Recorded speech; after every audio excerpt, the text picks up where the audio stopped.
ஓம் முருகா.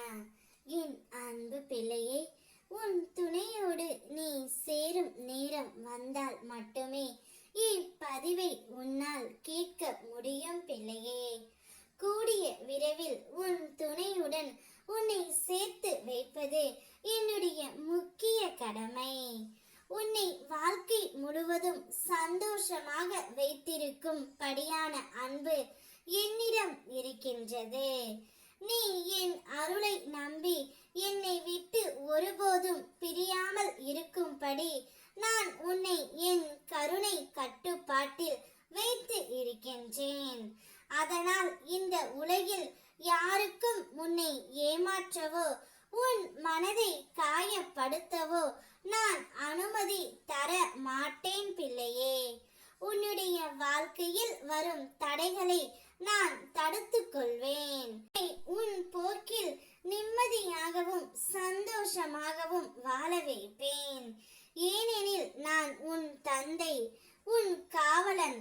அப்படி இருக்கையில் உனக்கு எப்போதும் பாதுகாப்பாகத்தான் நான் இருப்பேன். நீ எதை என்னிடம் கேட்டாயோ அதை நான் கொடுப்பேன். நீ அனுதினமும் கேட்பது என் துணையை என்னுடன் சேர்த்து வையுங்கள் முருகனப்பா. அவர் இல்லாமல் நான் மிகவும் கஷ்டப்படுகின்றேன். ஒரு நொடி கூட அவர் இல்லாமல் என்னால் இருக்க முடியவில்லை என்று நீ என்னிடம் கேட்கின்றாய் தங்கமே. உன் வேதனையை, உன் தனிமையை நான் அறிவேன். ஆனால் நீ ஒருபோதும் தனித்து இல்லை பிள்ளையே. உன் தனிமையில் நான் உன்னோடு இருக்கின்றேன். ஒரு நல்ல செய்தியோடு ஒரு தொலைபேசி அழைப்பு உன் துணையால் உனக்கு வரப்போகின்றது. உன் நல்ல மனதால் தான் நீ அனைத்தையும் பொறுத்து கொண்டு செல்கின்றாய். ஆனால் அதை உணர வேண்டியவர் உணராதது போல் இருக்கின்றன.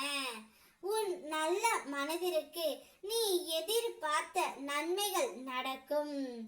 எங்கும் எதிலும் நிதானத்தை கடைபிடி பிள்ளையே.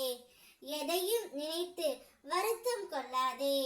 உன் துணையுடன் நீ சேரும் காலம் வந்துவிட்டது. உன் துணையை தான் செய்த தவறை அனைத்தையுமே உணர்ந்து உன்னை தேடி வரப்போகின்றார்.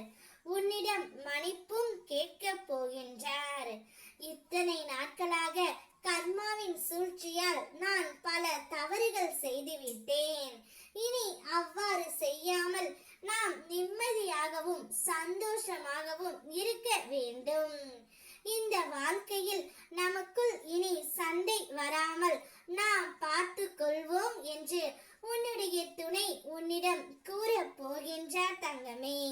கூடிய விரைவில் உன் துணையுடன் நீ சேரும் காலம் வந்துவிடும்.